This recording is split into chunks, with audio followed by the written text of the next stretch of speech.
Bapak Ibu sekalian yang dirahmati Allah, dan kita ucapkan ahlan wa sahlan kepada Abba Nurdin, insyaallah.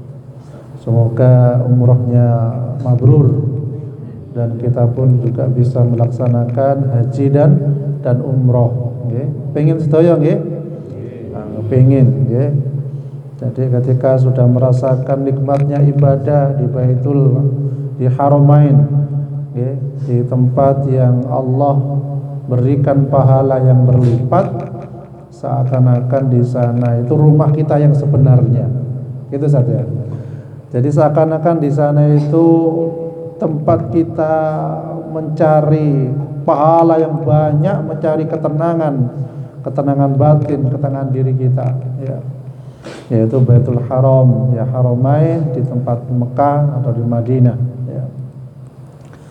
Tetapi kita pun juga bisa melaksanakan ibadah yang pahalanya setara dengan haji dan umroh. Pengen buatan? Pengen. Andai kata kita belum diberi kesempatan oleh Allah pergi ke sana, paling tidak kita mempunyai amalan yang setara dengan amalan di sana. Yaitu apa? Ada 7 amalan itu setara pahalanya dengan haji dan umroh. Ini salah satu bentuk maha adilnya Allah. Jadi tidak hanya orang yang dekat sana saja yang dapat pahala banyak, kita pun punya kesempatan untuk meraih pahala yang banyak haji dan umroh. Apa saja yang termasuk, ya, amalan yang setara dengan pahala haji dan umroh? Yang pertama adalah berwudu di rumah dan pergi ke masjid untuk sholat berjamaah. Ini diwajibkan khususnya bapak-bapak. Ibu ikut mboten napa. Jadi berwudu di rumah, teng rumah pun siap-siap mandi wudu misalnya. Yang utama wudunya di rumah. Kemudian pergi ke masjid untuk sholat berjamaah. Lah niki sampaikan dalam hadis, siapa yang keluar dari rumahnya dalam keadaan suci untuk menunaikan sholat fardu, sholat wajib, akan diberikan pahala ibadah haji. Sementara orang yang keluar rumah untuk mengerjakan sholat duha dan tidak ada tujuan lain selain itu, maka akan diberikan pahala umroh. Ini hadis riwayat Abu Daud. Misalnya temu sholat ngeriki gitu atau masjid, selain sholat wajib, sholat duha, nah, masya Allah pahala umroh. Jadi penak panjenengan bisa sakit umroh tiap hari teng ngriki, masya Allah.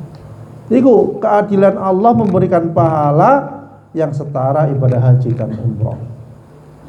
Napa wau? Yaitu sholat berwudu di rumah, kemudian sholat jamaah di masjid atau musola. Kemudian yang kedua adalah melakukan sholat sunnah isyraq di masjid. Disampaikan dalam hadis, barang siapa yang melaksanakan sholat subuh secara berjamaah, lalu ia duduk sambil berzikir pada Allah hingga matahari terbit, kemudian ia melaksanakan sholat 2 rakaat, maka ia seperti memperoleh pahala haji dan umroh. Dan beliau pun bersabda, pahala yang sempurna dan sempurna, kata beliau. Sampai 3 kali beliau mengatakan sempurna. Niki hadis riwayat Tirmidzi. Mantun sholat subuh buatan wangsul, zikir, baca Quran, kemudian menjelang pas sholat duha, sholat 2 rakaat. Setelah itu pulang, lah niku pahalai haji dan umroh. Syukur-syukur duhai sampai 8 rakaat, masya Allah. Kiat nggih? Kiat insyaallah. Jadi niku. Kemudian yang ketiga adalah menghadiri majelis ilmu di masjid atau di musola. Menghadiri majelis ilmu lah, ini termasuk kita datang ke sini. Disampaikan dalam hadis yang artinya siapa yang berangkat ke masjid hanya untuk belajar kebaikan atau mengajarkannya, diberikan pahala seperti pahala ibadah haji yang sempurna hajinya, Masya Allah. Okay. Jadi siapa yang berangkat ke masjid untuk belajar kebaikan atau mengajarkannya, niku diparingi pahala ibadah haji yang sempurna hajinya. Okay. Ini hadis riwayat At-Tabrani. Jadi walaupun sudah haji ataupun umroh, kita pun diwajibkan menuntut ilmu, dan pahalanya niku malah double. Kemudian yang keempat adalah yang ini tidak kalah pentingnya mendapatkan pahala haji dan umroh, yaitu berbakti kepada orang tua, Masya Allah. Jadi berbakti kepada orang tua niku ternyata dapat pahala apa? Haji dan umroh. Diriwayatkan dari Anas bin Malik radhiyallahu an, ia berkata, ada seseorang yang mendatangi Rasulullah sallallahu alaihi wasallam dan ia sangat ingin pergi berjihad namun tidak mampu. Rasulullah sallallahu alaihi wasallam bertanya padanya, apakah salah satu dari kedua orang tuanya masih hidup? Ia menjawab, ibunya masih hidup. Kemudian Rasul pun berkata kepadanya, bertakwalah pada Allah dengan berbuat baik pada ibumu. Jika engkau berbuat baik padanya, maka statusnya adalah seperti berhaji, berumroh dan berjihad. Masya Allah, malah double.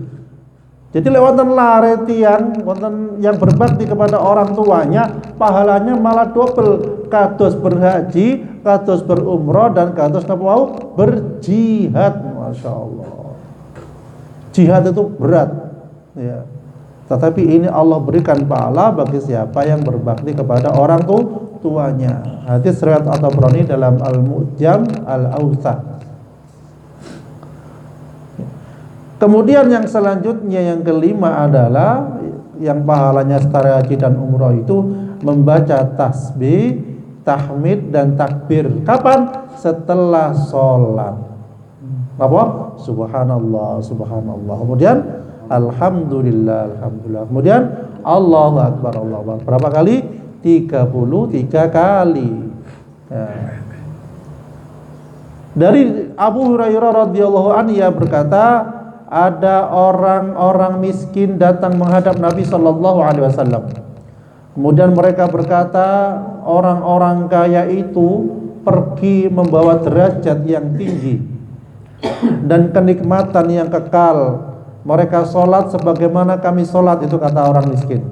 Mereka puasa sebagaimana kami puasa, namun mereka memiliki kelebihan harta sehingga bisa berhaji, berumroh, berjihad serta bersedekah. Ini keluhan yang boten gada kepada Rasulullah.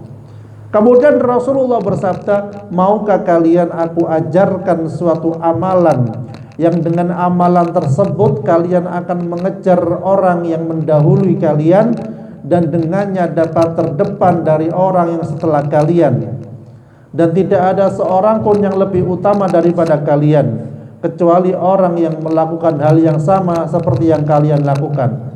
Kalian bertasbih, bertahmid dan bertakbir di setiap akhir solat sebanyak 33 kali. Ya. Kami pun berselisih. Sebagian kami bertasbih 33 kali, bertahmid 33 kali, bertakbir 33 kali, 34 kali maksudnya. Aku pun kembali padanya. Nabi SAW bersabda, ucapkanlah subhanallah walhamdulillah wallahu akbar sampai 33 kali. Niki hadis riwayat Bukhari nomor 843. Nggih. Jadi lah pikir menyamai orang kaya yang sudah berkorban di jalan Allah, berjihad, berhaji, berumrah, maka kita dianjurkan wow subhanallah alhamdulillah Allahu akbar pinten 33 kali setiap selesai sholat. Dan iku pahala yang saking maha pemurahnya Allah memberikan pahala yang besar di setiap ibadah-ibadah kita.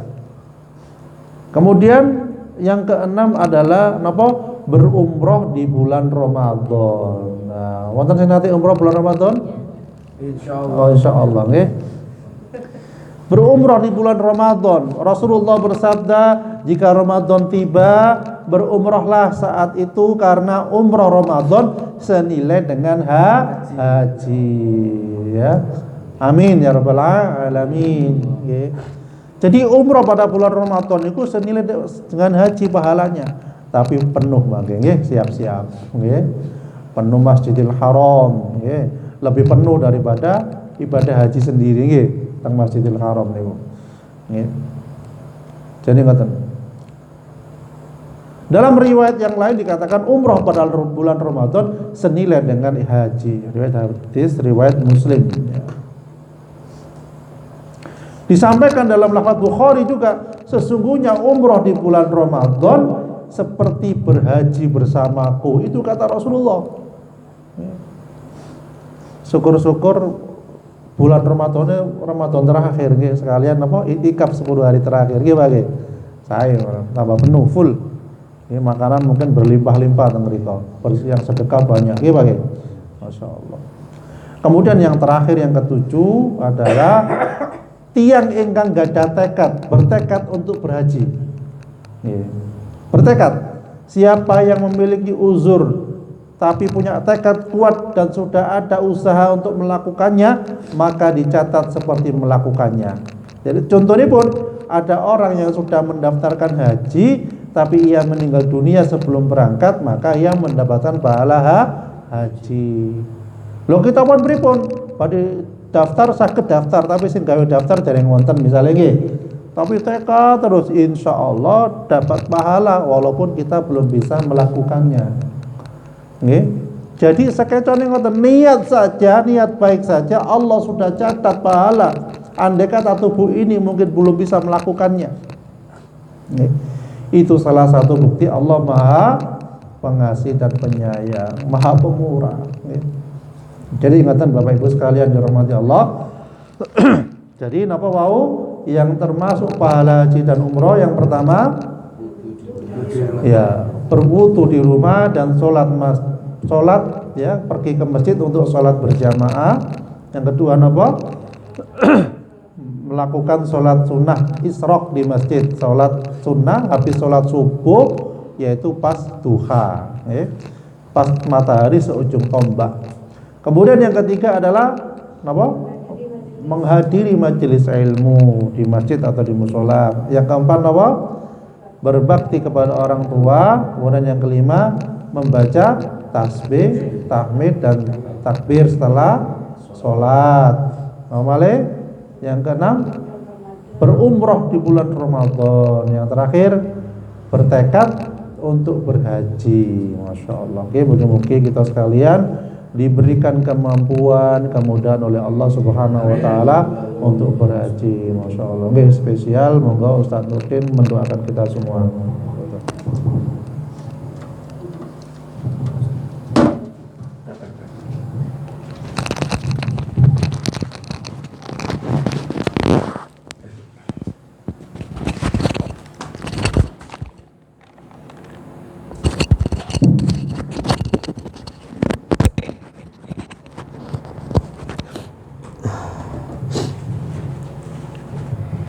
Bismillahirrahmanirrahim. Ila bisyafati Rasulillah sallallahu alaihi wasallam bisyiril Fatihah. A'udzu billahi minasyaitonir rajim. Bismillahirrahmanirrahim. Alhamdulillahirabbil alamin arrahmanir rahim maliki yaumiddin. Iyyaka na'budu wa iyyaka nasta'in ihdinas siratal mustaqim. Siratal ladzina an'amta 'alaihim ghairil maghdubi 'alaihim waladdallin. Amin. Ala hadiyatin ya kulli niyatin sholihan li qabul hajatina ya Allah. Biniyatin kan semua ya Allah dapat Mekah Madinah ya Allah. Bisyiril Fatihah. A'udzu billahi minasyaitonir rajim. Bismillahirrahmanirrahim. Alhamdulillahirabbil alamin arrahmanir rahim maliki yaumiddin. Iyyaka na'budu wa iyyaka nasta'in ihdinas siratal mustaqim.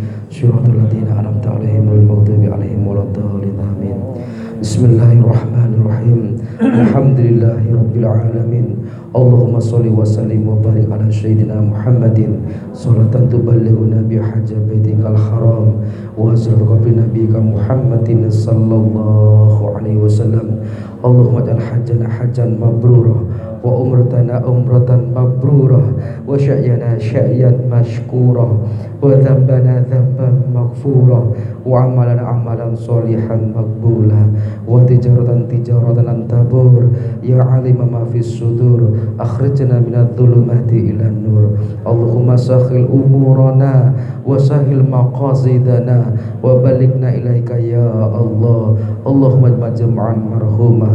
Allahumma inna nas'aluka ni'mata wa rahmata wa husnil khatimah.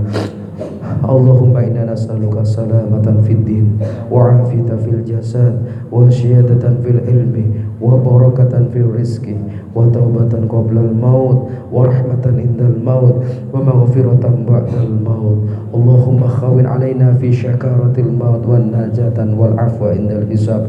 Allahumma bihaqqil fatihah wa bi syirril fatihah wa bi nuril fatihah bi barakatil fatihah ya farjal gham qasifal gham ya mali abdihi wa yafi wa yarham ya da'al fi al balagh wa ya qadiyal hajat